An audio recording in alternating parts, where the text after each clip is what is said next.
little things about playing that you want to keep in mind. And part of it is, in between some of the notes, you want to have this almost ghost-like downbeat that you throw in to help anchor down everything. Like, let me go through it and I'll show you some spots. Okay, 1, 2. Okay.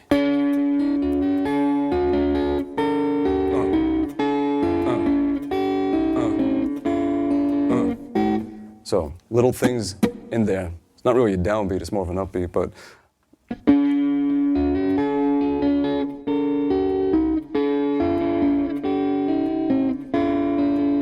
here, you want to make sure that this stops ringing. Very important, because if not, the world will just end. So the way to make that happen is, one, is you can kind of stop everything, or you lift this finger as you move it to just make it touch that string. So right here, if you look close, you'll notice my finger is touching the string on the side as I'm hitting the note that I want to hit, and that's what mutes out the D, because we don't want the D there. Because of what I told you before about the world. Ending. And then you run over to here and you form, it's like a D, only it's not. And you put that there. And you lift this off. This is curled, but it's actually barring down the first string.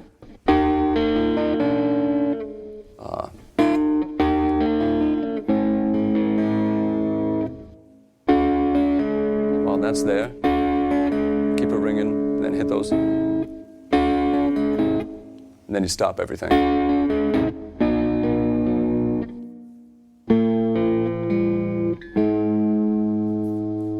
Toughest thing is just keeping stuff quiet and having your fingers exactly in the spot so that you don't get too many of like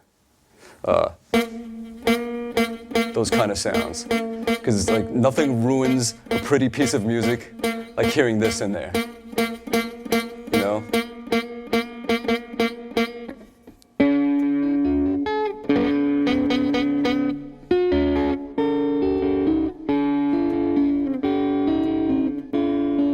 The other thing you may want to do is you don't want to drag these too much where you just hear them. You don't want to hear your hand changing position. So you might need to give a little bit of a lift as you move and then press down. Don't stay pressed because you'll hear that. You don't want that. You want that.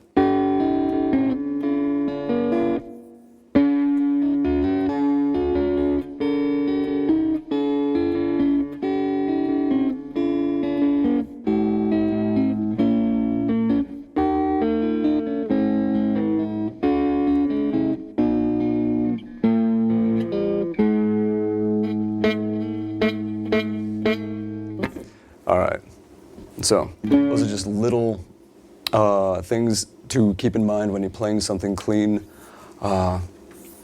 Don't always drag. Sometimes you need to lift as you drag so you don't hear your fingers changing position and dragging down to the new place. So the way you do that is, like we were talking about earlier, being poised over a note but only depressing the note as needed. It's the same kind of thing. As you move, you're lifting so that you're just touching the string, and then you come down again. Pressing, not pressing, pressing. So try that. Do things like just take different chords and just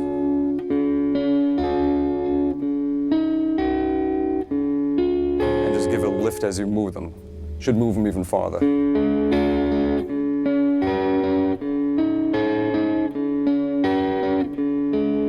As opposed to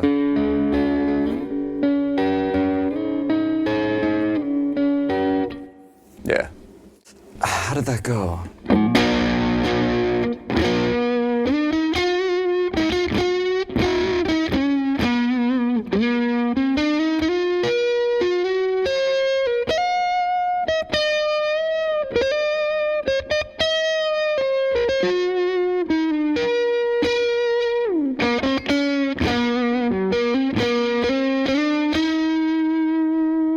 then writing-wise, I always like to do this thing with sharing notes, where you might have this note that we're in E, or rather B, and working our way up to an E note.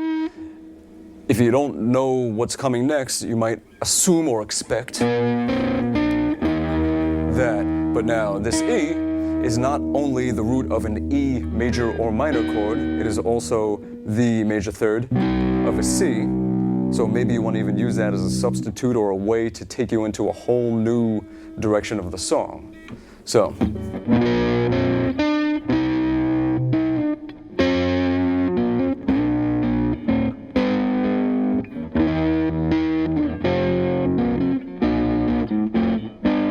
Over here we'll use the same note as the fifth of an A.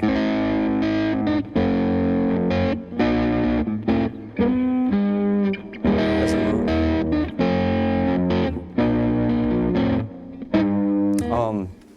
You can experiment with a chord progression and just for the hell of it, see what happens if you have a melody and you take the resolving note and make it part of a different chord. Make it the third of a chord instead of the root of that chord.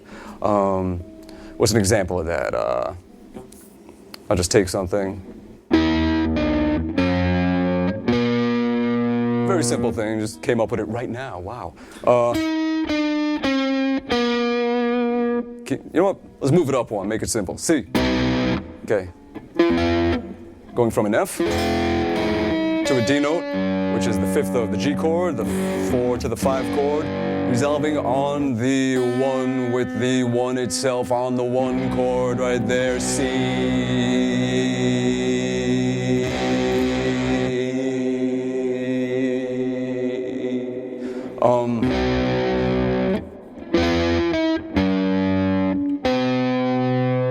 What if instead,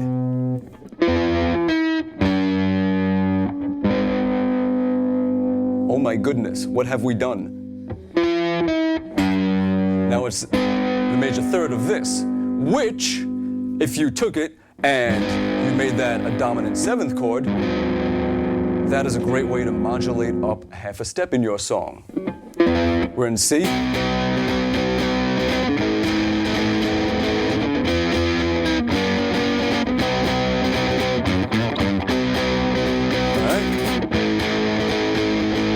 Here it goes. Brace yourselves.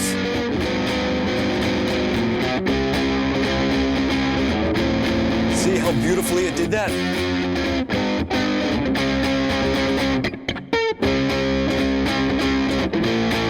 Yeah. Do it again. And that's what I do in that song.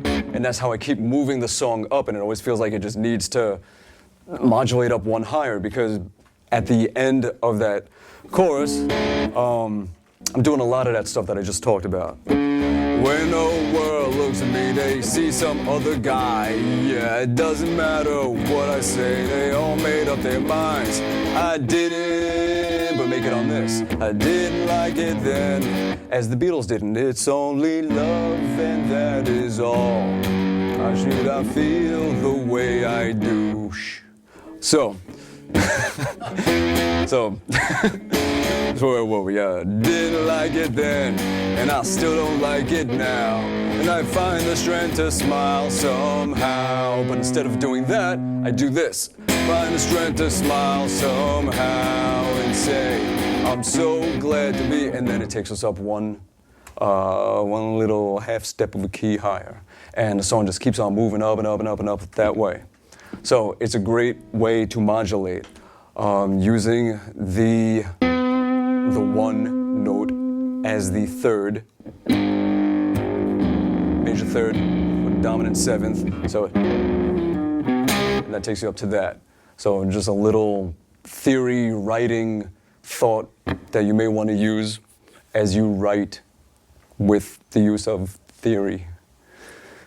Yeah, well, I figured I covered green enough, and I don't remember how I got to this. Oh yeah, because of the solo.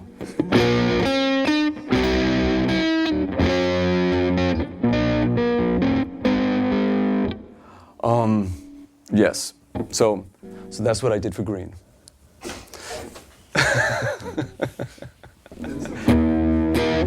Same idea. Okay, the solo to that song,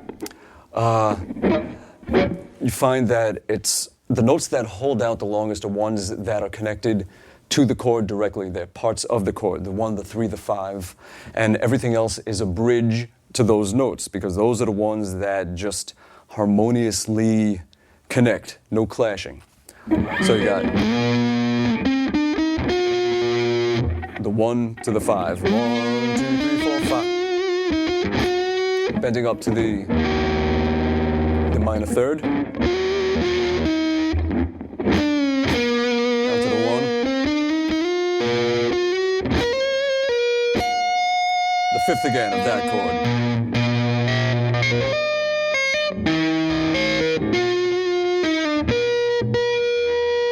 Clean that up.